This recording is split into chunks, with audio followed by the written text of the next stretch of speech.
gue greget banget. Dari kemarin gue pengen bikin VT ini. Nah, jadi ada turis Malaysia ngebandingin Jakarta sama Kuala Lumpur dan dikasih rating sejelek itu. FYI, gue udah tinggal seumur hidup di Jakarta dan gue kuliah di Kuala Lumpur 3,5 tahun.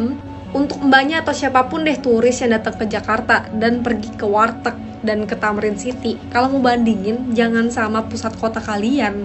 Itu salah. Kecuali kalian mau bandinginnya sama Pudu, Ceras, Bukit Jalil. Hah? Ada apa juga di sana? Kagak ada apa-apa. Kenapa? Kasih faham abang dekat kakak Intan Noliana, jangan menghina negara orang lain. Ramai pula orang tag aku dekat dalam video ni. First impression kita orang kotor. Ya, pertamanya negara kita ni bersih sangat ke dek? Bersih sangat ke dek negara kita ni? Tak ada sampah. Negara kita pun banyak sampah. Lepas tu ramai pula orang yang buang sampah merata-rata kan? Ada tong sampah pun buang sampah merata-rata. Serabut. Dekat negara kita ni tak serabut ke dek? Kalau kau pergi kat area Sogo dekat KL tu pun serabut juga kan? Macam mana diorang boleh makan tepi jalan macam ni? Kau tak pernah nampak orang makan tepi jalan? Dekat negara kita ni memang tak ada orang makan kat tepi jalan eh?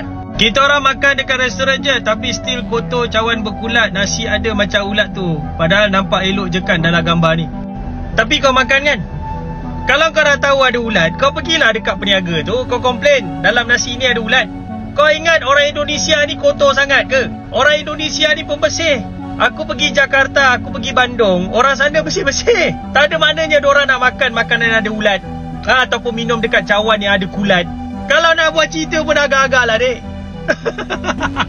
Another restoran yang kotor, semua restoran kita orang pergi kotor agak-agak lah dek. Aku tengok macam elok je. Kau pergi mana ni dek? Semua tempat kau pergi kotor. Ramai gila orang Indonesia yang tak puas hati dengan turis Malaysia ni yang rate Jakarta as 0/10. Dan sebagai seorang Malaysian yang tengah tinggal di Jakarta sekarang, I also feel that this is unfair. Because bukan sebab apa I nak backup Indonesia ke apa, in the end of the day I'm still Malaysia di hatiku. But to be fair, dia punya points tu doesn't make any sense. Contohnya lah, pertama sekali cakap pasal Jakarta kotor. I dulu duduk dekat Subang tau. If let's say you go to SS15, which is where banyak kedai viral, makanan cafe, semua tempat you lepak atau nongkrong, kalau you pergi sana, dia punya tikus tu besar kapal kot. Kalau mau bandingin sama Twin Tower Petronas ataupun Pavilion KL, lu bandingin sama Bundaran HI atau daerah Monas itu. Lagi pula, Jakarta itu bukan kota tourism. Lu kalau mau pergi tuh ke Bali. Nah, terus lu bandingin sama apa? Langkawi. Jangan bandingin sama Kuala Lumpur, karena udah beda banget. Kalau lu ke Jakarta emang pengen liburan aja atau staycation, ya gue saranin lu tinggal di Langham, ya daerah SCBD situ. Atau enggak Park Hyatt tuh yang baru dibangun. Kalau bosan omakase di KL, lu bisa cobain omakase di Jakarta karena lebih bervarian dan lebih banyak lagi restorannya dibandingkan di KL, itu gue jamin. Coba juga ke Asta, ya District 8. Nah, di situ mall campuran kayak art gallery. Daerah situ banyak banget kafe-kafe lucu, tempat-tempat dan building-building yang estetik banget. Untuk yang halal atau berhijab, saya tidak merekomendasikan ini. Tapi untuk turis yang pengen cobain nightlife di Jakarta, boleh cobain H Club, W Club, atau 80 Proof Ultra karena experience-nya bagus banget dibandingkan Zouk KL atau Trek KL. Untuk turis gue juga saranin ke Peak kalau pengen lihat senja sambil sepedahan atau mungkin nikmatin bir dingin atau kopi, ya bisa banget ke Peak karena banyak banget restoran dan kafe-kafe lucu. Atau kalau mau naik yacht juga bisa ke daerah Pluit deket Pantai Mutiara. Terakhir untuk turis gue saranin cobain pagi sore karena dia tempatnya gede, cabangnya banyak, nyaman banget, servisnya bagus. Terus ya setidaknya itu bisa cobain makanan ciri khas Indonesia. Atau boleh cobain juga seafoodnya Jakarta karena banyak banget yang enak dan menurut gue varian rasanya, penyajiannya lebih bervariasi dan lebih maknyus dibandingkan yang gue makan di KL atau di Malaysia. Di tempat manapun di Malaysia gue cobain, menurut gue seasoning seafood di Indonesia jauh lebih banyak. Nah, kalian bisa cobain juga di Jakarta, nggak usah jauh-jauh ke Bali atau mungkin ke Raja Ampat deh ya.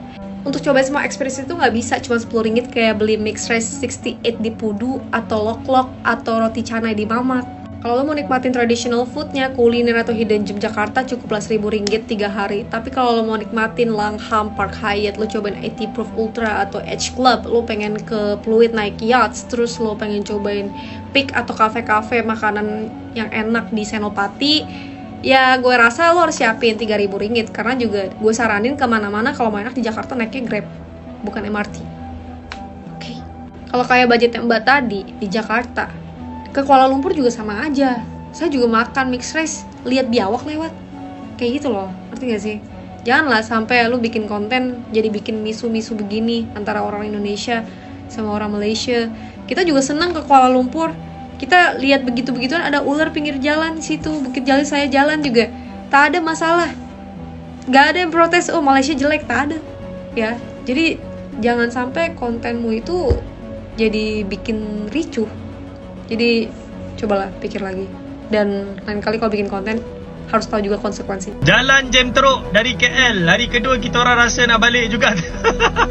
Dekat KL tak jam, dekat KL tak jam, dekat KL pun jam juga dek. Kalau kau pergi time orang nak pergi kerja ataupun orang nak balik kerja, memanglah jam dek. Dekat mana-mana pun jam, dah nama je Jakarta. Aduh. Overrated bagi aku, tak kena test kita orang langsung. Dah memang baju-baju orang Indonesia suka. Kita pun ada juga baju-baju orang Malaysia suka, tapi orang Indonesia tak suka. Ini dah memang taste orang Indonesia punya. Janganlah kita hina taste diorang. Kalau adik nak tahu, setiap negara masing-masing ada cara pakai dia. Orang Malaysia pakai macam ni, orang Singapura pakai macam ni, orang Brunei pakai macam ni, orang Indonesia pakai macam ni, orang Thailand pakai macam ni. Setiap negara ada style dia, dik. Jadi kita kena hormati style negara masing-masing. So kalau tak kena dengan taste kau, dik, kau diam-diam sudah. Tak payah nak tulis macam ni. Kau dah menghina tu. Kau menghina taste negara orang tu. So aku just nak cakap, sebaiknya bila kita pergi negara orang tu, kita hormati negara tu. Setiap negara ada kekurangan. Negara kita pun ada kekurangan. Banyak kekurangan kat negara kita. So bila kita pergi ke negara orang, kita belajar dia punya culture, kita buka minda kita, tengok benda yang baik. Benda yang baik kita bawa masuk ke dalam negara kita. Benda yang kurang kita jadikan pengajaran.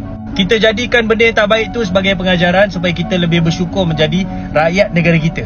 Macam itulah, barulah kepala otak kita ni berkembang. Dan untuk pengetahuan korang, negara Indonesia ni antara negara yang berkembang maju.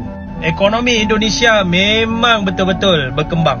Sebab tu kalau korang perasan, banyak produk-produk keluaran Indonesia dah pergi ke 100. I sendiri pernah witness a cockroach orgy betul-betul depan kedai makan.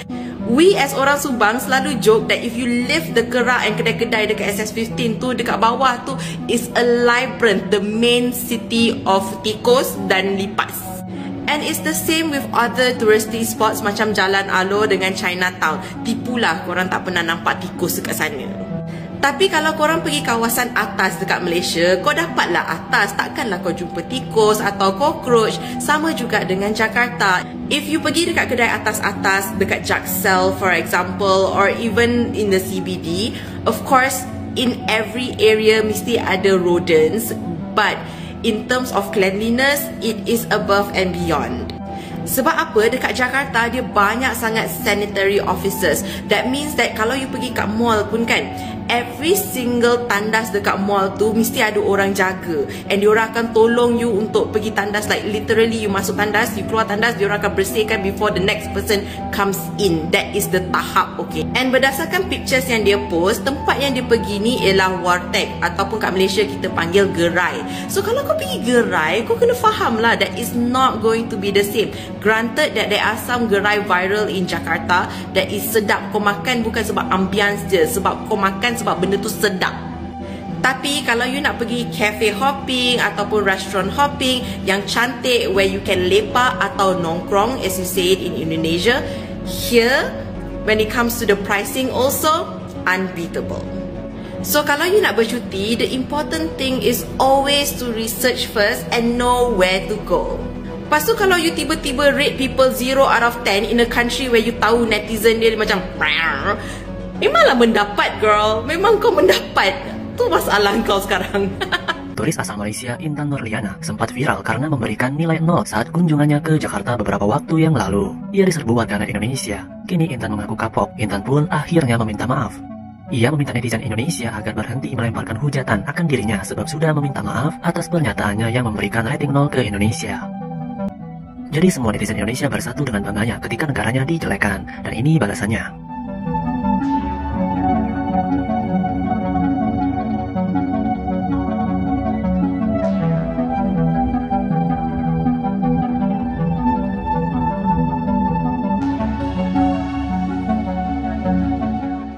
Ada pula warga jiran Malaysia memberi review positif saat berkunjung ke Indonesia.